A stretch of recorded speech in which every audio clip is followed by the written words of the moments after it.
So hello everyone. So guys, आज हम लोग स्टार्ट करेंगे एक नया चैप्टर जिसके अंदर मैंने दो चैप्टर लिए, एक रिकंसिलिएशन लिया है और एक नॉन इंटीग्रेटेड लिया है। इनके ऑब्जेक्टिव्स पूरे के पूरे हम लोग इस लेक्चर के अंदर कंप्लीट करेंगे। मतलब सर, जितने भी ऑब्जेक्टिव्स आपके एग्जाम में पास्ट ईयर में कभी ना कभी आए हैं, सारे के सारे ऑब्जेक्टिव्स करेंगे और कुछ ना कुछ एक ट्रिक बता के जाऊंगा कि आप लोगों को रिकंसिलिएशन के प्रॉब्लम को कैसे सॉल्व करना है। बिकॉज बहुत सारे बच्चों को मैंने देखा है कि बच्चे कुछ ये ऊपर कभी ऐसा करके करते हैं जहां पे उनका टाइम वेस्ट होता है। तो उसके लिए एक ट्रिक लेके आया हूं ताकि वो ट्रिक मैं आप लोगों तक पहुंचा सकूं। सो गाइस देखिए, टाइम वेस्ट नहीं करते। सबसे पहला जो एमसीक्यूज है, ओके, देखिए क्या बोल रहा है यहाँ पे। सर यहाँ पे दिया है मैच द कॉलम दिया है। ओके, क्या दिया है? Match the column. बोल रहा है बताइए नॉन इंटीग्रेटेड अकाउंट क्या है, इसमें से किस में आता है? क्या वो प्रोसेस अकाउंट का पार्ट है या फिर cost ledger control? Sir process account में तो नहीं आता, राइट? तो नॉन इंटीग्रेटेड क्या है? Cost ledger control. ओके, तो कॉस्ट लेजर अकाउंट क्या रहेगा पहले का आंसर? Sir cost ledger. याद रहेगा सबको? बात करते हैं, cost ledger control account is maintained in cost books while general ledger adjustment account is maintain in the financial book. बताइए ट्रू है या फॉल्स? भैया मेरे को एक बात बताना, कॉस्ट लेजर कंट्रोल अकाउंट और जनरल लेजर एडजस्टमेंट अकाउंट दोनों अलग अलग है क्या? नहीं भैया, दोनों का मतलब ही सेम है। तो क्या दो अलग अलग बुक में बनते रहेंगे? नहीं, ये क्या रहेगा? फॉल्स। कहने का मतलब समझ में आया? ये आंसर क्या रहेगा? फॉल्स। याद रहेगा सबको? चलिए नेक्स्ट क्वेश्चन बोल रहा है under the integrated system. Okay, जब हम लोग इंटीग्रेटेड सिस्टम फॉलो करते हैं, record are maintain separately for cost and financial account. No भैया, जब भी हम लोग इंटीग्रेटेड सिस्टम फॉलो करते हैं तो कॉस्ट बुक और फाइनेंशियल बुक को क्या कर दिया जाता है? मर्ज करके बनाया जाता है। यहाँ पे सेपरेट नहीं किया जाता, ये भी फॉल्स है। यहाँ पे बोला सेपरेटली बनाया जाता है, क्या अलग अलग? नहीं बच्चा, ये भी क्या है? फॉल्स है। ये याद रहेगा सबको? नेक्स्ट आगे बोल रहा है only one set of accounting record is kept in integrated accounting system of financial and cost accounting. Yes, देखो बोल रहा है कि हमें सिर्फ एक सेट ऑफ अकाउंटिंग रिकॉर्ड करना पड़ता है क्या? ओके, जब हम फाइनेंशियल एंड कॉस्ट अकाउंट करते हैं इंटीग्रेटेड अकाउंटिंग सिस्टम में। यस, जब भी हम लोग इंटीग्रेटेड सिस्टम करते हैं वहां पे financial book and cost book दोनों के दोनों एक ही बुक में हम लोग को क्या करना पड़ता है? मेंटेन करना पड़ता है। यस, ये आंसर सही है, ये ट्रू है। क्या ये बात सबको समझ में आ गया? क्वेश्चन नंबर 4 तक सबको समझा? चलिए क्वेश्चन नंबर 5 बताइए क्या होगा। क्वेश्चन नंबर 5 बोलो बच्चा लोग, क्वेश्चन नंबर 5। चलिए क्वेश्चन नंबर 5 बोल रहा है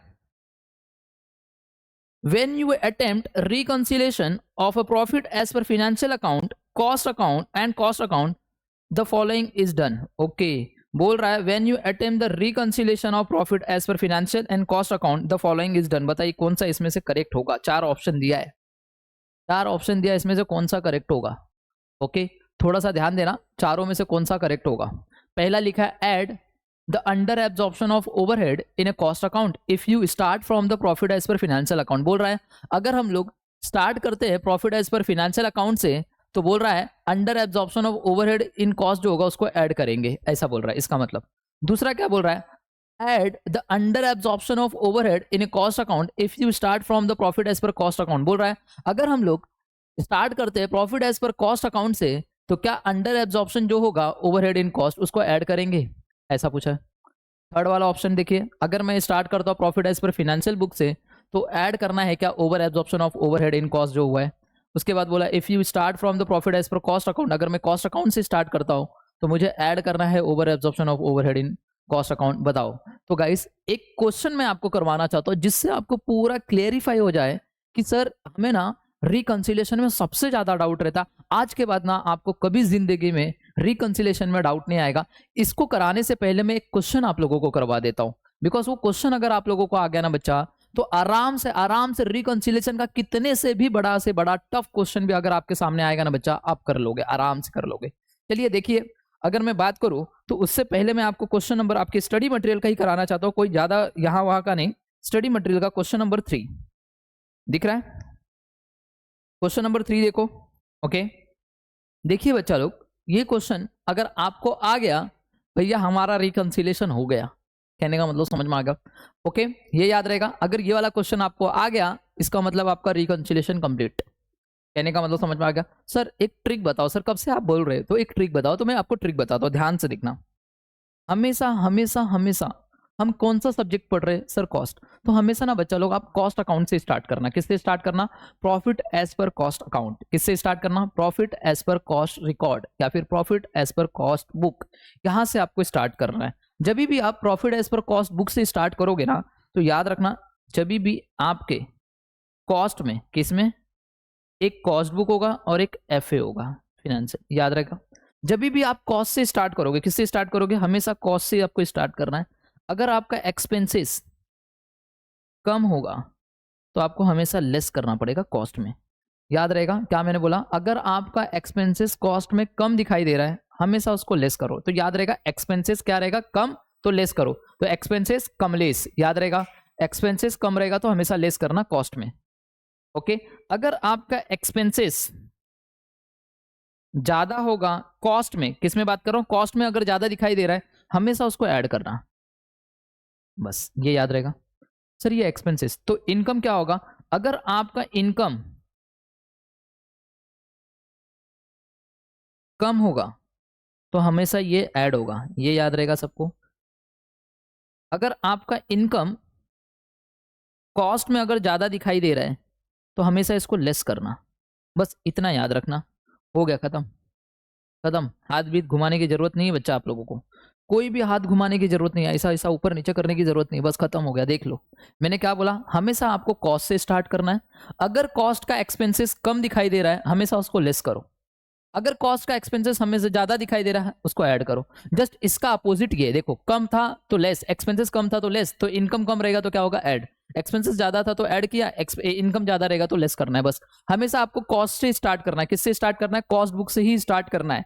ओके, अगर आप कॉस्ट बुक से स्टार्ट कर रहे हो तो ध्यान से देखना, अगर मैंने क्या बात किया है सर, देखो एक्सपेंसेस कम रहेगा तो लेस करना कॉस्ट में, अगर एक्सपेंसेस ज्यादा रहेगा तो ऐड करना। ध्यान से देखना, अब मैं एक कोई एक्सपेंसेस भी लेता हूं और कोई इनकम भी लेता हूं, ध्यान से देखना। ओके, देखो यहाँ पे मैंने हमेशा किससे स्टार्ट करने के लिए बोला सर? हमेशा आप कॉस्ट से स्टार्ट करना और कॉस्ट का ही देखना। आपको फिनेंशियल का देखना ही नहीं है, मुझे फिनेंशियल का देखना ही नहीं, मुझे अपना ही कंपेयर करना। हम कौन सा सब्जेक्ट पढ़ रहे हैं सर? कॉस्ट। ध्यान से देखना। ओके, मुझे एक बात बताना, देखो क्वेश्चन देखना, बोल रहा है director fees not charge in cost account 650। तो देखो ध्यान से देखना, डायरेक्टर फीस क्या करना है, हाथ ऐसे ऐसे मत करना। ओके, मैं आपको एक ट्रिक बता रहा हूं, ध्यान से देखना। मैं हमेशा चालू किससे करूंगा sir? Profit as per cost book. ध्यान से देखना, क्वेश्चन में जाते हैं यहाँ पे, मैं यहाँ पे चालू कर रहा हूं, एक minute. Profit as per cost book, आपके स्टडी मटेरियल में इन्होंने फिनेंशियल से चालू किया, कोई बात नहीं, आप कॉस्ट से भी स्टार्ट करो। ओके, लाके फिनेंशियल में देखो, दोनों का आंसर मैच होना चाहिए, बस बात खत्म। तो देखिए profit as per cost book कितना दिया हुआ है सर? देखिए क्वेश्चन में दिया होगा, देखो यहाँ पे sir, the net profit shown by financial account दिया है इन्होंने इतना, और कॉस्ट का इतना दिया 28,660 रुपए। देखो ना, profit disclose by the cost accountant for that period were 28,600, okay 660 रुपया। तो मैं यहाँ पे लिख देता हूँ 28,660 रुपये, ये प्रॉफिट है, ये याद रहेगा पक्का। ओके, अब कुछ चीजें ऐड होगी और कुछ चीजें यहाँ पे लेस होगी, याद रखना। ओके, ये याद रहेगा। चलिए सबसे पहला क्वेश्चन मुझे बताना, क्या लिखा है बच्चा लोग? Director fees not charge in cost account, cost account में चार्ज नहीं हुआ है। ओके, तो कहने का मतलब ये ऐसा है, पहले तो डायरेक्टर फीस पे करना है, मतलब ये एक्सपेंस है। क्या है? एक्सपेंस है, याद रहेगा। तो मुझे बताना है एक कॉस्ट और एक फिनेंशियल, कितना है देखो सर, 650 रुपया, जो कि कॉस्ट में चार्ज नहीं किया। थोड़ा ध्यान से देखना, कॉस्ट में चार्ज नहीं किया मतलब कॉस्ट में 0 है और यहाँ पे 650 है। ओके, है तो एक्सपेंस। अब ध्यान से देखना बच्चा लोग, मैंने ये जो चीज लिखी है, ये चीज को फोकस करना, बस ये चीज को फोकस करना है आपको। मैं यहाँ पे साइड में लेके आ रहा हूँ, आपको यहाँ पे रख देता हूँ। देखो, एक क्वेश्चन अगर आपको समझ में आ गया, सारी चीजें आपकी हो जाएगी। ओके,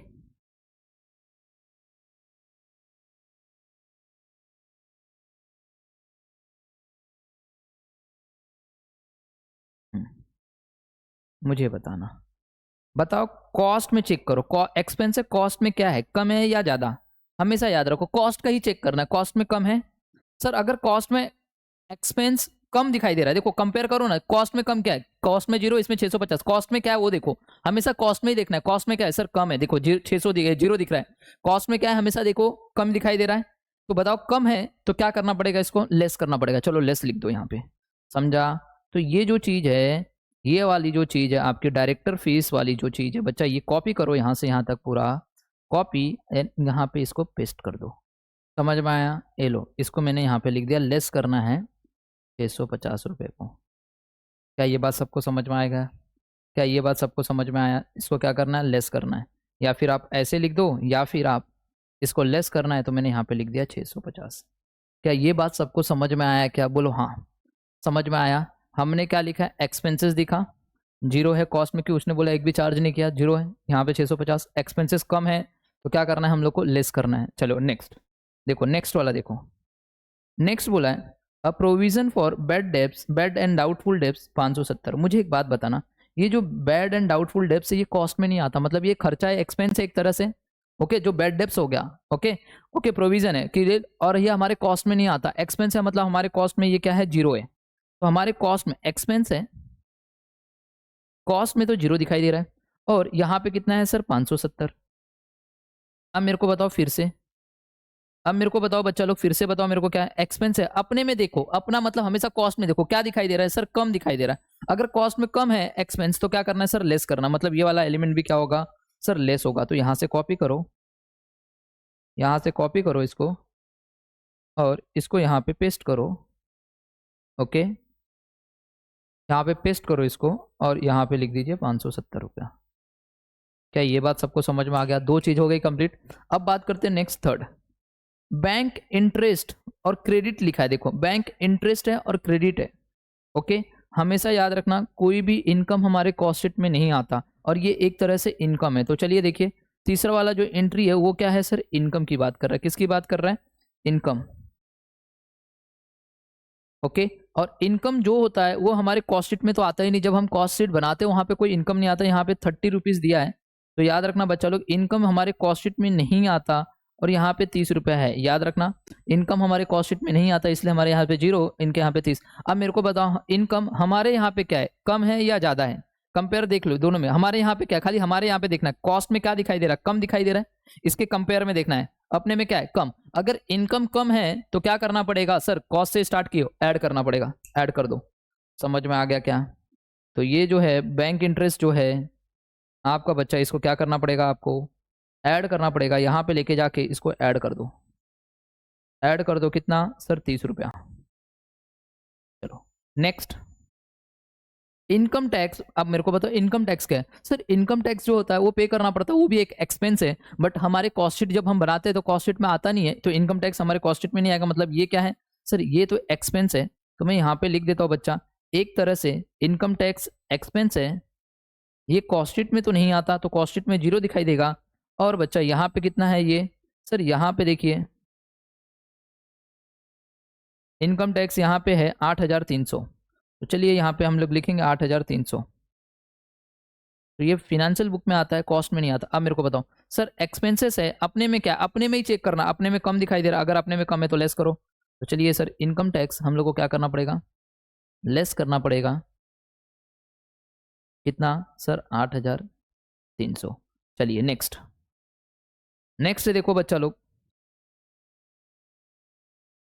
उसके बाद बोला है overhead in the cost account were estimated 8,500, cost account में जो ओवरहेड है वो है 8,500, एंड फिनेंशियल बुक में जो ओवरहेड है वो 8,320 रुपए। तो चलिए ध्यान से देखना, कॉस्ट में पहले लिख लेते हैं अपन, ओवरहेड का मतलब होता है एक तरह से खर्चा, एक तरह से एक्सपेंसेस, 8,500 कॉस्ट में है, और 8,320 रुपया जो है वो फिनेंशियल में, यही है ना, चेक कर लो, दिख रहा है 8,300 दिख रहा है, ओके ये दिखाई दिया सबको, बोलो हाँ सर, ये दिखाई दिया सबको, बोलो हाँ सर ये दिखाई दिया। अब मेरे को बताना दोनों के बीच का डिफरेंस, इन दोनों के बीच का डिफरेंस लेना रहता है मेरे को। एक पहले तो चीज बताओ कि कॉस्ट में ज्यादा है या एफए में ज्यादा, अपन को अपना देखना, अपने में क्या दिखाई दे रहा है, इसके कंपेयर में अपने में ज्यादा दिखाई दे रहा है, अगर अपने में एक्सपेंसेस ज्यादा है तो ऐड होगा, मगर क्या ऐड होता है वो थोड़ा ध्यान देना, इन दोनों के बीच का डिफरेंस, इन दोनों के बीच का डिफरेंस, इन दोनों के बीच का डिफरेंस देखो, मैंने 650 लिखा, मतलब इन दोनों के बीच का डिफरेंस 650 था, इसलिए मैंने यहाँ पे 650 लिखा है। इन दोनों के बीच का डिफरेंस कितना है सर 570, इसलिए मैंने 570 लिखा। इन दोनों के बीच का डिफरेंस कितना है सर 30, तो मैंने 30 लिखा।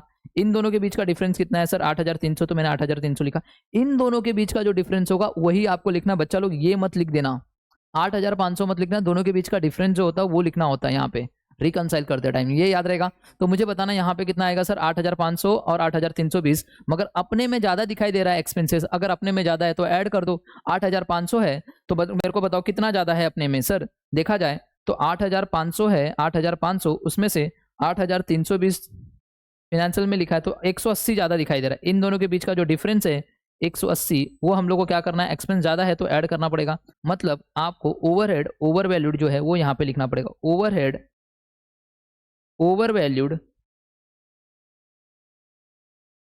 इन कॉस्ट, कितना सर 180। चलिए नेक्स्ट देखिए क्या बोला, work was started during the year, a new factory and expenditure rupees 16,000 was incurred, कितने का हुआ है 16,000 इनकट हुआ, बट डेप्रिसिएशन बोला 5% आपको चार्ज करना है, कितना फिनेंशियल अकाउंट में, सिर्फ कहाँ पे बोला है फिनेंशियल अकाउंट में। ओके तो 16,000 के ऊपर 5% चार्ज करोगे तो बच्चा ये आएगा 800 रुपीज, तो 800 का डेप्रिसिएशन आएगा। ओके अब मेरे को देखो डेप्रिसिएशन इनकम है या एक्सपेंस, आपको पता होना चाहिए सर ये एक्सपेंस है। उन्होंने बोला है कि जो डेप्रिसिएशन 800 का आ रहा है वो हम सिर्फ एफए में चालू कर, मतलब फिनेंशियल अकाउंट में, तो यहाँ पे 0। इन दोनों के बीच का डिफरेंस सर 800 है। अब मेरे को खाली इतना बताओ, एक्सपेंस है और हम लोग को अपने हिसाब से चलना है, मुझे बताओ अपने में क्या है, कम है या ज्यादा, सर अपने में तो कम दिखाई दे रहा है, अगर अपने में एक्सपेंस कम है तो लेस होगा, तो मैं यहाँ पे डेप्रिसिएशन क्या करूंगा, लेस करूंगा, यहाँ पे डेप्रिसिएशन में क्या करूंगा, लेस करूंगा 800 रुपया। चलिए अब टोटल कर लीजिए फटाक से, आपका फाइनल आंसर आ जाएगा बच्चा। ओके 28,000, उसमें देखो 30 प्लस 180 ऐड करता हूँ तो सर 210 आ रहा है, तो 210 यहाँ पे ऐड कर लो, बताओ कितना आ रहा है सर 28,660 प्लस 210 करता हूँ तो 28,870 होगा। उसके अंदर से 650 प्लस 570 प्लस 8,300 प्लस 800 करता हूँ सर, ये 10,320 आ रहा है। इसको क्या करना है सर, लेस करना है, तो फाइनल आंसर बताओ कितना आएगा 28। ओके 28,870 माइनस 10,320, बच्चा ये आ रहा है 18,550। ओके 18,550 जो कि आपका है profit as per financial book.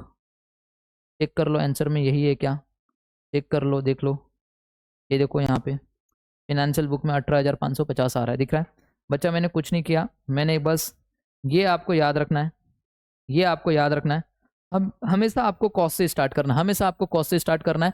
अगर कॉस्ट में एक्सपेंसेस कम है तो लेस कर दो, कॉस्ट में एक्सपेंसेस ज्यादा है तो ऐड कर दो, इसका जस्ट अपोजिट इनकम वाली चीज होती है। तो मैंने देखा एक्सपेंसेस कॉस्ट में 0 था, क्योंकि उन लोग ने बोला था कि जो भी चार्जेस है, पहला क्या था अपना डायरेक्टर फीस, उन्होंने बोला था कि जो डायरेक्टर फीस चार्ज किया है वो कॉस्ट बुक में चार्ज नहीं किया, तो कॉस्ट बुक में 0 होगा, यहाँ पे 650, इन दोनों के बीच का डिफरेंस कितना 650। अब चेक करो कॉस्ट में क्या है, हमेशा कॉस्ट का ही देखना है आपको, इसका मत देखो कॉस्ट में खाली देखो कम है या ज्यादा, कॉस्ट में क्या है कम, खाली कंपेयर करो इससे, तो कॉस्ट में इन दोनों में कंपेयर करो, कॉस्ट में अपने में क्या है कम है, अपने में कम है तो क्या करना पड़ेगा, लेस कर दो बस। अगर अपने में ज्यादा रहेगा एक्सपेंसेस तो ऐड कर देना, अपने में इनकम कम रहेगा तो ऐड कर देना, अपने में इनकम ज्यादा रहेगा तो लेस कर देना, बस ऐसे ही करना है आपको। देखो मैंने हाथ का कोई खेल नहीं बताया बच्चा, आराम से आपका हो गया। अब ऐसे ही सारे क्वेश्चन रहेंगे जो आपको करने होंगे। तो चलिए अब देखिए रिकंसिलेशन के क्वेश्चंस। अब मेरे को बताना यहाँ पे क्या है, इसका आंसर बताना है 5वें का। बोल रहा है when you attempt the reconciliation on profit as per financial account, okay and the cost book, कौन सा इसमें से राइट है। देखिए यहाँ पे बोला सबकी सारी चीजें मैं यहाँ पे करके देता हूँ आपको, ताकि आपको समझ में आ जाए बच्चा कैसे क्या करना है। ओके पहला वाला क्वेश्चन, पहला ऑप्शन देखते हैं, add under absorption of overhead in a cost book. ध्यान से देखना, अगर हमें फिनेंशियल बुक से स्टार्ट करता हूँ तो क्या मुझे ये ऐड करना चाहिए कॉस्ट में। देखिए ध्यान से देखना, एकदम इंपॉर्टेंट चीज बताने जा रहा हूँ, कॉस्ट फिनेंशियल। अब एब्जॉर्प्शन है, देखो सब absorption, under absorption, over absorption. Okay अब अंडर एब्जॉर्प्शन है मतलब खर्चा अपने यहाँ पे कम है, एक्सपेंसेस, ओवरहेड का मतलब होता है एक्सपेंसेस, याद रखना। तो एक्सपेंसेस जो है बोल रहा है अंडर एब्जॉर्प्शन है किसमें, कॉस्ट में, तो मतलब यहाँ पे 0 है, यहाँ पे 100 है। ओके तो मुझे बताओ अपने में क्या है, सर अपने में कम है, तो मैं अगर स्टार्ट करूंगा कॉस्ट से, अगर मैं कॉस्ट से स्टार्ट करूंगा, एक्सपेंसेस अगर कम है तो मुझे क्या करना पड़ेगा, लेस। अगर मैं कॉस्ट से स्टार्ट करूंगा तो एक्सपेंसेस अगर अपने में कम है तो मैं इसे लेस करूंगा। अगर मैं फिनेंशियल से स्टार्ट करूंगा, अगर मैं किससे स्टार्ट करूंगा, फिनेंशियल से स्टार्ट करूंगा, तो ये अपोजिट हो जाएगा। फिनेंशियल से स्टार्ट करूंगा तो ऐड होगा। क्या पहला ऑप्शन राइट दिख रहा है क्या? सर अगर मैं बात करूं add under absorption of overhead in a cost account, okay, मेरे को ये क्या करना पड़ेगा, ऐड करना पड़ेगा। अगर मैं फिनेंशियल से करता हूं तो, अगर मैं फिनेंशियल से स्टार्ट करूंगा, ध्यान से देखना, अगर मैं फिनेंशियल से स्टार्ट करूंगा, ओके, तो ये जो एक्सपेंसेस है इसको मेरे को क्या करना पड़ेगा, वहां पे अपोजिट हो जाएगा, वहां पे ऐड करना पड़ेगा। क्या पहला ऑप्शन में क्या किया बोलो, दिख रहा है, add the under absorption of overhead in cost account. Yes, अगर मैं फिनेंशियल से स्टार्ट करूंगा तो इसको ऐड करना पड़ेगा, बात सच है। पहला ऑप्शन तो राइट दिख रहा है। कौन सा करेक्ट रहेगा? पहले ही ऑप्शन हम लोग ने देख लिया, पहला ऑप्शन करेक्ट है, तो पहला ऑप्शन हमारा सही रहेगा। अब देखिए नेक्स्ट क्वेश्चन, देखिए क्वेश्चन नंबर 6 क्या बोल रहा है, a system of accounting under which separate ledger are maintain for a cost and financial account is called, okay, separate बनाते हैं तो उसको बोलते हैं नॉन इंटीग्रेटेड अकाउंटिंग सिस्टम। क्या बोलते हैं? Non integrated accounting system. ये याद रहेगा सबको। चलिए नेक्स्ट देखिए, 6th वाले का आंसर जो है बच्चा वो है नॉन इंटीग्रेटेड अकाउंटिंग सिस्टम। अब बात करते हैं next, what entry will be passed under the integrated system for purchase of store on a credit. Integrated है, थोड़ा ध्यान देना, नॉन इंटीग्रेटेड नहीं, इंटीग्रेटेड। अगर इंटीग्रेटेड है, हम परचेस कर रहे हैं, ओके, क्या कर रहे हैं, for purchase of store on credit, तो क्या होगा सर, परचेस कर रहे हैं तो स्टोर में माल आएगा, store ledger control account debit from, किससे ले रहे हैं, क्रेडिटर से ले रहे हैं, क्रेडिट पे तो क्रेडिटर अकाउंट, तो बताइए कौन सा sir, store ledger control account debit to creditors account, ये रहेगा। नेक्स्ट ये वाला क्वेश्चन बताओ क्या होगा, क्वेश्चन नंबर 8 दिसंबर 2017 में 1 मार्क के लिए आया था। बोल रहा है there is a loss as per financial account, loss हो रहा है फाइनेंशियल अकाउंट के हिसाब से, आपने donation not shown in the cost account इतना दिया है, what will be the profit और loss as per cost account, ध्यान से देखना, बहुत इंपॉर्टेंट है। मैं हमेशा चालू करूंगा, यहाँ पे देखिए लॉस और प्रॉफिट दोनों बोला है, तो मैं प्रॉफिट और loss as per cost book क्या होगा ये पता नहीं, यही कैलकुलेट करना है। कुछ चीज़ें ऐड होगी, कुछ चीज़ें लेस होगी, और मैं फाइनल कहाँ पे पहुँच जाऊँगा सर, फिनेंशियल पे। तो फिनेंशियल में क्या हो रहा है बच्चा, लॉस हो रहा है एज पर फिनेंशियल बुक, जो कि कितना सर 10,600 का लॉस हो रहा है, ये याद रखना। अब मेरे को बोल रहा है डोनेशन, मेरे को बोल रहा है डोनेशन जो कॉस्ट में नहीं आता, तो डोनेशन क्या है सर, एक्सपेंसेस है, थोड़ा सा ध्यान देना, ओके, यहाँ पे कॉस्ट, यहाँ पे एफ है, तो डोनेशन क्या है सर, एक्सपेंस है, ओके, एक्सपेंसेस कॉस्ट में नहीं है, और यहाँ पे 6,000 का है, तो मुझे बताना 6,000 का एक्सपेंस अपने में नहीं, अपने में एक्सपेंसेस कम है, अपने में हमेशा देखो अपने में कम है, तो क्या होगा सर, लेस होगा, तो हम लोग को लेस करना पड़ेगा डोनेशन, यहाँ पे कितना सर 6,000 है। अब 6,000 यहाँ पे लेस करना है, तो मुझे बताओ यहाँ पे कितना अमाउंट रहा होगा, जिसमें से इसको लेस किया तो ये आ गया सर, यहाँ पे रहा होगा, ध्यान से देखना, बच्चों से गलती होगा, नीचे से जाएंगे तो बताओ यहाँ पे क्या होगा, तो बच्चे यहाँ पे रख देंगे सर 16,600 करेंगे, उसमें से 6,000 माइनस करोगे तो बच्चा ये 10,000 जो होगा ये पॉजिटिव आ जाएगा, और लॉस लॉस करोगे तो मुझे बताना यहाँ पे कितना अमाउंट रहेगा, मुझे बताओ यहाँ पे कितना अमाउंट रहेगा। पहला ऑप्शन जो कि लॉस है, क्या है, लॉस 16,600, तो लॉस मतलब माइनस, ओके, अगर मैं पहला ऑप्शन लिखता हूँ 16,600 माइनस, ये माइनस में है ना, और ये माइनस माइनस माइनस प्लस, मतलब 22,000 हो जाएगा, पहला ऑप्शन तो नहीं। बोल रहा है यहाँ पे प्रॉफिट लिख दो, चलो प्रॉफिट लिख देते, तो अगर मैं यहाँ पे प्रॉफिट है, तो अगर मैं 16,600 लिखता हूँ, उसमें से माइनस करता हूँ 6,000, तो बच्चा ये प्रॉफिट में आएगा, ये तो लॉस में दिखाई दे रहा है, ये मगर मेरा देखो ये तो लॉस में, यहाँ पे प्रॉफिट में दिखाई दे रहा है, प्लस में दिखाई दे रहा है, तो ये वाला ऑप्शन भी नहीं है, मतलब पहला ऑप्शन नहीं है, दूसरा ऑप्शन नहीं है। अब तीसरा ऑप्शन देखते हैं सर, अगर मैं यहाँ पे लॉस में लिखता हूँ -4,600 लॉस में, और -6,000 -4,600 -6,000 दोनों मिला के -10,600 हो रहा है। यस, ऑप्शन सी करेक्ट रहेगा, ये वाला ऑप्शन आपका करेक्ट है। 2 मिनट 1 मिनट ज़्यादा जाएगा चलेगा बच्चा, मगर आपका एक्यूरेट आंसर आएगा। ओके, नेक्स्ट क्वेश्चन नंबर 9 देखो क्या बोल रहा है, क्वेश्चन नंबर 9 देखो क्या बोल रहा है, where the cost and financial accounts are maintain independently, दोनों अलग अलग बनाया जा रहा है of each other, it is in, दिख रहा है यहाँ पे, indispensable to dash them as there are a difference in the profit of two set books. इसको हम लोग क्या करते हैं भैया, इंडिस्पेंसेबल टू रिकनसाइल करते हैं, रिकनसाइल, तो क्या किया जाता है, रिकनसाइल। आगे बोला क्वेश्चन नंबर 10 देखो क्या बोल रहा है, in a reconciliation statement expenses shown only cost account, बोल रहा है कि बताइए, ओके, क्या बोल रहा है, in a reconciliation statement expenses shown in only cost account, expenses है जो कॉस्ट अकाउंट में दिखाई दे रहा है। ओके, तो देखिए कॉस्ट एफ ए, एक्सपेंसेस है, ओके, कॉस्ट में दिखाई, मतलब यहाँ पे 100 यहाँ पे 0 मान के चलो, एक्सपेंसेस अपने में ज़्यादा है, ओके, अपने में ज़्यादा है तो अपने में ऐड होगा, ये ऐड होगा किसमें सर, ये ऐड होगा, अपने में ज़्यादा है तो ऐड होता है, एक्सपेंसेस ज़्यादा रहता है तो अपने में क्या होता है, ऐड होता है। तो ये अपने में ऐड होगा, मतलब profit as per cost book रहेगा तो ऐड होगा, added to profit as per cost book, नहीं इधर डायरेक्ट क्या नहीं होगा, इग्नोर भी नहीं होगा। ओके, अपने में ऐड होगा, अगर अपने में ये ऐड होगा तो उनके में डिडक्ट होगा, समझ में आया क्या। ओके, तो देखिए अपने में ऐड होगा, अपने में तो ऐड वाला तो है ही नहीं कोई, और उनके में डिडक्ट होगा तो देखिए डिडक्टेड वाला है, यस, अगर हम लोग उनके हिसाब से चलेंगे तो ये वाला आंसर राइट रहेगा, उनके में डिडक्ट हो जाएगा। कहने का मतलब समझा, अपने में ऐड होगा, अगर ऐसा लिखा होता ओके यहाँ पे लिखा होता एडेड टू कॉस्ट बुक तो आंसर वो हो जाता। अब अपने में ऐड नहीं, अपने में ऐड है तो उनके में क्या होगा, डिडक्ट, तो उनके हिसाब से अपन क्या कर सकते हैं, डिडक्ट फ्रॉम फिनेंशियल प्रॉफिट, याद रहेगा, अपने में ऐड तो उनके में डिडक्ट। ओके, याद रहेगा, तो एडेड तो फिनेंशियल नहीं होगा, ये ऑप्शन गया। Next, cost ledger control account makes the cost ledger self balance true, yes true है ये, 11th वाला आंसर ट्रू रहेगा बच्चा लोग। नेक्स्ट क्वेश्चन क्या बोल रहा है देखिए फिर से, reconciliation statement income shown only financial account, ध्यान से देखना, इनकम जो है सिर्फ फिनेंशियल अकाउंट में दिखाई दे रहा है, तो चलिए कॉस्ट लिख दीजिए, एफ ए लिखिए, इनकम है अपने में 0, उनके में 100, अपने में कम है, अगर इनकम कम है तो अपने में ऐड होगा, कॉस्ट से अगर स्टार्ट करोगे तो ऐड होगा, और उनसे स्टार्ट करोगे तो डिडक्ट होगा, अपने से स्टार्ट करोगे तो कॉस्ट में क्या होना चाहिए, ऐड होना चाहिए, उनके में स्टार्ट करोगे उनके हिसाब से तो उनके में डिडक्ट होगा। तो सबसे पहला ऐड टू कॉस्टिंग है क्या, ऐड टू कॉस्टिंग प्रॉफिट, नहीं ये भी नहीं, अगर अपने में ऐड नहीं हो रहा है तो उनके में डिडक्ट होगा, तो यहाँ पे देखिए डिडक्टेड फ्रॉम फिनेंशियल प्रॉफिट, इसका भी आंसर यही रहेगा। समझ में आ गया क्या, 12वीं का आंसर समझ में आ गया क्या, 12वीं का आंसर क्या रहेगा, बी, याद रहेगा बच्चा लोग। 13 देखिए क्या बोल रहा है, 13th वाला देखिए, under integrated accounting system the accounting entry for payment of wages, आपने पेमेंट किया है वेजेस का, is debited to wage control account, wages control account, integrated accounting system है तो वेजेस कंट्रोल अकाउंट डेबिट हो जाएगा, on credit cash account, credit side में cash account हो जाएगा।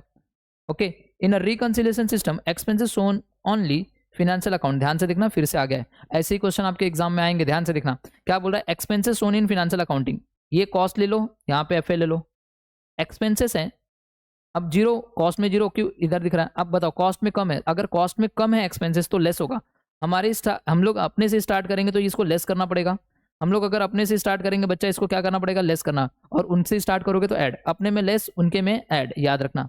तो देखिए लेस फ्रॉम कॉस्टिंग है क्या, लेस फ्रॉम कॉस्टिंग है सर, लेस फ्रॉम कॉस्टिंग तो नहीं है, ओके, तो लेस होना चाहिए अपने में, और उनके में क्या होना चाहिए, add, added to financial profit होगा, ऐड है, ये देखो इधर उनके हिसाब से ऐड होना चाहिए, तो 14th वाले का ए आंसर रहेगा, 14th वाले का ए आंसर रहेगा बच्चा लोग, 14th वाले का क्या आंसर रहेगा, ए। नेक्स्ट बोल रहा है, in a reconciliation statement expenses shown only in a financial accountant are added to financial profit, अब मेरे को बोल रहा है बताओ इसका आंसर क्या रहेगा, यस देखो क्या बोल रहा है, एक्सपेंसेस शोन ओनली इन फाइनेंशियल अकाउंटिंग, क्या बोल रहा है, ये ट्रू एंड फॉल्स का है बच्चा लोग, in expenses only financial accounting, देखो यहाँ पे भी बोला था expenses shown in financial accounting are, अगर एक्सपेंसेस फाइनेंशियल अकाउंटिंग में है तो क्या होगा, एडेड टू फाइनेंशियल प्रॉफिट, तो एडेड टू फाइनेंशियल प्रॉफिट सही है ये, तो ट्रू, ये आंसर क्या रहेगा, true. Next, notional remuneration to the owner is expenses debit only in cost account, याद रहेगा, नोशनल रेम्यूनरेशन जो होता है ये एक तरह से एक्सपेंसेस है, और ये सिर्फ और सिर्फ कॉस्ट अकाउंट में आता है, फिनेंशियल अकाउंट में नहीं आता। क्या होता है नोशनल रेंट, ध्यान से देखना कि नोशनल रेम्यूनरेशन क्या होता है, जो रेंट आपने दिया है, ओके, जैसे ओनर को दिया है तो ओनर के आपने दिया तो भैया आपके लिए तो एक्सपेंस होगा, ध्यान से देखना क्या होता है। सपोज एक एग्जाम्पल लेते हैं, सपोज मैं ये मार्कर बनाता हूँ, ये मार्कर बोल रहा हूँ, ये जो रिमोट है मैं ये रिमोट बनाता हूँ, ये मेरी एक फैक्ट्री है। अब सपोज मैंने जो फैक्ट्री है वो मैंने रेंट पे लिया है, रेंट 10,000 आ रहा है, एक मान के चलो नॉमिनल एक वैल्यू ले रहा हूँ जो कि 10,000 रुपये मेरा रेंट आ रहा है, तो भैया ये जो प्रोडक्ट बनाऊंगा तो वो रेंट का 10,000 रुपये का खर्चा मैं इस प्रोडक्ट के अंदर जोड़ूंगा, बात सच है, और ये एक्चुअल में मैं पे कर रहा हूँ सामने वाली पार्टी को रेंट, तो मैं फिनेंशियल बुक में भी लिखूंगा, क्योंकि फिनेंशियल बुक वाला क्या बोलता है भैया जो एक्चुअल खर्चा होता है वही हम लिखते हैं लास्ट डेट को, तो आपने रेंट पे किया हम लिख देंगे, कहने का मतलब समझा। कॉस्ट बुक वाला भी लिख देगा भैया रेंट करके इतना। बट अब मुझे एक बात बताना, केस दूसरा लेता हूँ, अगर सपोज वो मैंने रेंट पे ना लेके वो मेरी खुद की ही फैक्ट्री है और मैं ये प्रोडक्ट बना रहा हूँ, तो जब मैं ये प्रोडक्ट बनाऊंगा तो मुझे बताना वो जो रेंट पहले रेंट पे था अब मैंने उसको खुद का ले लिया हो, तो मुझे बताना अगर मैंने उसको वो फैक्ट्री को खुद का ले लिया हो तो मुझे बताना जब ये मैं मार्कर बना जो भी प्रोडक्ट मैं बना रहा हूँ, ये जो मैं बना रहा हूँ रिमोट, इसके अंदर मैं रेंट चार्ज करूँ कि नहीं चार्ज करूँ, बस मेरा क्वेश्चन आप लोगों से ये। बस बताओ इस प्रोडक्ट के अंदर उस रूम का रेंट चार्ज होना चाहिए कि नहीं होना चाहिए? ऑब्वियसली सी बात है सर, चार्ज होना चाहिए। बट मुझे बताओ वो रेंट 10,000 में दूंगा किसको? अपने आप को ही दूं। तो जब मैं अपने आप को दे रहा हूँ बच्चा, तो कहीं पे भी कैश जा नहीं रहा है। तो यहाँ पे जो फिनेंशियल बुक वाले होते हैं ना, तो ऐसे रेंट को बोलते हैं नोशनल रेंट। क्या बोलते हैं? Notional rent. हाँ, इसके अंदर उसका रेंट का पैसा इंक्लूड रहेगा, भले से मैं किसी को नहीं दे रहा हूँ, मगर इसके अंदर मैं रेंट चार्ज करूंगा। तो मुझे बताना, ये जो बोलते हैं ना इमेजिनरी रेंट है, मतलब मैंने किसी को पैसा दिया नहीं है, एक्चुअल में कैश बाहर किसी को गया ही नहीं है। तो फिनेंशियल बुक वाले लिखते ही नहीं, वो बोलते हैं कि अगर आपने किसी थर्ड पार्टी को अगर पैसा दिया है तो ही वो ट्रांजेक्शन हम लोग लिखते हैं। तो ये तो नहीं लिखते कौन? फिनेंशियल। बट कॉस्ट अकाउंटिंग में लिखा जाता है, क्योंकि इस प्रोडक्ट के अंदर क्योंकि कॉस्ट वाला जो रहता है वो ये प्रोडक्ट बनाता है, वो प्रोडक्ट की कॉस्ट शीट बनाता है। तो इस प्रोडक्ट के अंदर वो कॉस्ट में रेंट डालेगा 10,000 का, भले से उसने क्या किया, रेंट खुद की ही फैक्ट्री क्यों ना हो, तो रेंट का पैसा रिकवर करेगा कस्टमर से, ये याद रहेगा। तो वो जो रेंट है वो एक नोशनल रेंट होता है। तो ये नोशनल रेंट जो होता है बच्चा लोग, ये सिर्फ और सिर्फ कॉस्ट बुक में आता है, फिनेंशियल बुक में आता नहीं है, बिकॉज ये एक्चुअल में कोई एक्सपेंडिचर हुआ नहीं है। समझ में आया? चलिए नेक्स्ट क्वेश्चन नंबर 17 देखिए बच्चा लोग, क्या है, ज्यादा नहीं है, 3-4 ही है, खत्म हो जाएगा अभी। बोल रहा है Beta limited made a profit of ₹2 lakhs during the year ending 31 March 2020, profit as per cost record. Okay, costing से स्टार्ट किया, देख लीजिए, कॉस्ट से स्टार्ट किया है, 2 लाख का प्रॉफिट हुआ है, कुछ चीजें ऐड होगी, कुछ चीजें लेस होगी, और हम कहाँ पे पहुंच जाएंगे? प्रॉफिट पे पहुंच जाएंगे एज पर फिनेंशियल बुक, याद रहेगा। बोल रहा है, ध्यान से देखना, if interest on investment and income tax paid 15,000 और 90,000 है, तो बताओ profit as per financial book क्या होगा? ध्यान से देखना, अब ध्यान से देखना, इंटरेस्ट ऑन इन्वेस्टमेंट ने कहीं इन्वेस्टमेंट किया तो उसके ऊपर हमें इंटरेस्ट मिल रहा है, तो मतलब मेरे लिए इनकम है। क्या है? इनकम। थोड़ा ध्यान से देखना, एक कॉस्ट और एफ है। कॉस्ट शीट में कोई भी इनकम आती नहीं है, ये याद रखना, कॉस्ट शीट में क्या कोई भी इनकम आती नहीं है। तो 15,000 का हुआ, मतलब ये फिनेंशियल में हुआ है, कॉस्ट में नहीं हुआ है। तो मुझे बताओ, कॉस्ट में हम लोग कॉस्ट से स्टार्ट किए, कॉस्ट में इनकम कम है, अगर इनकम कम है तो क्या करना पड़ेगा मुझे बताओ? इनकम कम है सर, देख लीजिए, अगर मेरे पास इनकम कम है, ओके, एक्सपेंसेस कम रहता है तो लेस करते हैं, ओके, तो इनकम कम रहेगा तो ऐड करेंगे। तो ये 15,000 हमारे यहाँ पे इनकम कम है, तो ये 15,000 क्या होगा? ऐड करना पड़ेगा, ओके। तो यहाँ पे दोनों के बीच का डिफरेंस ऐड, तो यहाँ पे मैं इंटरेस्ट लिखूंगा, 15,000 ऐड कर देता हूँ। नेक्स्ट मुझे बताओ, इनकम टैक्स पे किया है, इनकम टैक्स जो है वो एक्सपेंस है, ओके, कोई भी खर्चा जो भी है, इनकम टैक्स हमारे कॉस्ट शीट में नहीं आता, हमारे यहाँ पे तो 0, इनके यहाँ पे 90,000। अब मुझे बताओ, एक्सपेंसेस जो है वो अपने में क्या है? कम है, और एक्सपेंसेस कम रहता है तो हमको क्या करना पड़ता है? लेस करना पड़ता है। तो चलिए हम अपने से स्टार्ट करें, तो हमारे में ये लेस कर दीजिए, कितना सर? इनकम टैक्स 90,000 लेस कर दीजिए, बताइए कितना आ रहा है sir? 2 lakh plus 15,000 minus 90,000, sir 1,25,000। तो ये 1,25,000 आ रहा है क्या आंसर में? सर ये रहा। नेक्स्ट, चलिए ये हो गया। अब नेक्स्ट वाला क्वेश्चन देखिए बच्चा लोग, क्या है? 18th वाला। चलिए बोल रहा है which of the following item should be added to the costing profit to arrive at a financial profit. बोल रहा है बताइए इसमें से ये जो 3 चीजें हैं, 3-4 चीजें, इसमें से कौन सी चीजों को हमें ऐड करना है कॉस्टिंग प्रॉफिट में, जैसे कि हम लोग फाइनेंशियल प्रॉफिट में पहुंच जाए। ओके, तो मुझे बताओ कौन सी चीज ऐड होगी? ओके, अगर मैं कॉस्ट से स्टार्ट करता हूँ, किससे? कॉस्ट से स्टार्ट करूंगा, कुछ चीजें ऐड होगी, कुछ चीजें लेस होगी, तो मैं कहाँ पे पहुंच जाऊंगा? सिर्फ फिनेंशियल वाले पे पहुंच जाऊंगा, याद रहेगा। इनकम टैक्स, मेरे को बताओ, इनकम टैक्स जो है वो एक्सपेंस है या इनकम है? सर ये एक्सपेंस है, ध्यान से देखना, ध्यान से देखना। तो कॉस्ट एंड यहाँ पे मैं लिख रहा हूँ फिनेंशियल, ये एक्सपेंस है। और इनकम टैक्स जो पेड होता है ना बच्चा लोग, वो हमारे कॉस्ट शीट में नहीं आता, मतलब हमारे यहाँ पे 0, इनके यहाँ पे 100। अगर एक्सपेंसेस कम है तो हमारे में लेस होगा, इसने ऐड बोला है, तो भैया ये तो नहीं है। चलिए ये देख लीजिए, over absorption, over absorption work overhead, मतलब ओवर एब्जॉर्प्शन मतलब एक्सपेंसेस है, और वर्क ओवरहेड, ओवर है मतलब कॉस्ट में ज़्यादा है, कॉस्ट में 100 है, यहाँ पे 0 ऐसा मान के चलो। तो मुझे बताओ एक्सपेंसेस अपने में ज़्यादा है तो अपने में क्या होगा? ऐड होगा। यस, ये ऐड होगा, ये आंसर राइट दिख रहा है। नेक्स्ट बात कर लेते, इंटरेस्ट पेड इन बॉन्ड, जो भी ये भी देख लेते। इंटरेस्ट पेड ऑन बॉन्ड, भैया हम प्रोडक्ट बनाते हैं, तो प्रोडक्ट बनाते हैं तो प्रोडक्ट से रिलेटेड जो भी कॉस्ट होती है वो हम कॉस्ट शीट में लेते हैं, मतलब ये तो हमारे यहाँ पे नहीं आएगा, ये भी एक्सपेंस है, आपने इंटरेस्ट पे किया है तो ये तो जीरो है, सपोज मान के चलो ये 100, तो बॉन्ड वाला जो अपने में कम है तो ये तो लेस होगा, मतलब ये नहीं है, तो ऐड कौन सा होगा, added to cost and profit, ताकि हम लोग यहाँ पे ये ओवर एब्जॉर्प्शन, तो ये हमारा राइट आंसर रहेगा बच्चा बी वाला। चलिए next question number 19। Question number 19 देखो बच्चा बहुत इंपॉर्टेंट है, बोल रहा है under non integrated accounting system account made to complete the double entry. बोल रहा है कि नॉन इंटीग्रेटेड अकाउंटिंग सिस्टम में अकाउंट को कंप्लीट करने के लिए, हम लोग डबल एंट्री को कंप्लीट करने के लिए कौन सा अकाउंट बनाते हैं, तो मुझे बताओ sir, general ledger control account बनाते हैं जिससे हमारी डबल एंट्री कंप्लीट हो जाती है, okay, non integrated accounting system में। नेक्स्ट बोल रहा है which of the following item is not included in preparation of cost sheet. जब हम कॉस्ट शीट बनाते हैं तो बताइए कौन सी चीज़ नहीं आती। सर कैरेज इनवर्ड आता है, परचेस रिटर्न भी आता है, सेल्स कमीशन भी आता है, इंटरेस्ट पेड नहीं आता। ये 2 बार एग्जाम में पूछा है, देखो यहाँ पे दोनों बार रिसेंटली अभी पूछा है, राइट। आगे बोला है under the integral accounting issue of direct material to debited the following account. बोला डायरेक्ट मटेरियल आपने इश्यू किया, डायरेक्ट मटेरियल अगर आप इश्यू करते हो WIP में जाता है, डेबिटेड टू WIP अकाउंट, तो चल ये WIP अकाउंट जाएगा। ये लेटेस्ट पेपर जो आपका दिसंबर 2023 का हुआ था उसका पेपर है, न्यू सिलेबस 2022 का। तो गाइस इसी के साथ पूरा का पूरा मैंने आपको पूरा इंटीग्रेटेड, नॉन इंटीग्रेटेड प्लस आपको रिकंसिलेशन के क्वेश्चन करवा दिए। एक चीज याद रखना, रिकंसिलेशन वाला मैंने आपको बता दिया, हमेशा आपको कॉस्ट बुक से स्टार्ट करना है। अगर आपके कॉस्ट बुक में एक्सपेंसेस कम है तो हमेशा लेस करो, एक्सपेंसेस ज़्यादा है तो उसे ऐड करो, इनकम कम है तो बच्चा उसे ऐड करो, इनकम ज़्यादा है तो उसे लेस करो। ये कहने का मतलब ये 4 चीज़ आपको याद रखनी है। मैं एक बार फिर से लिख देता हूँ ताकि हर बच्चों को याद हो जाए।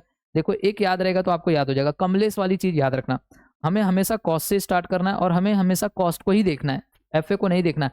कॉस्ट में कम है तो आपको देखना है लेस करना है या ऐड करना है, कॉस्ट को ही देखना है, ओके।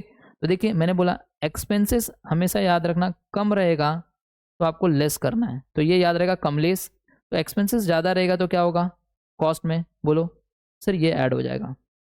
सेम यहाँ पे इनकम कम रहेगा तो क्या होगा सर, इनकम कम रहेगा तो ऐड कर देना, और इनकम ज़्यादा रहेगा तो क्या कर देना, लेस कर देना, बस खत्म। इतनी सारी चीज़ें करनी है, बस हो गया। सो आई होप आपको सारी चीज़ें समझ में आ गई रहेगी। नेक्स्ट लेक्चर में बच्चा हम लोग ट्राई करेंगे कुछ नए चैप्टर के साथ, ओके। सो मिलते हैं नेक्स्ट लेक्चर में, bye bye and take care everyone.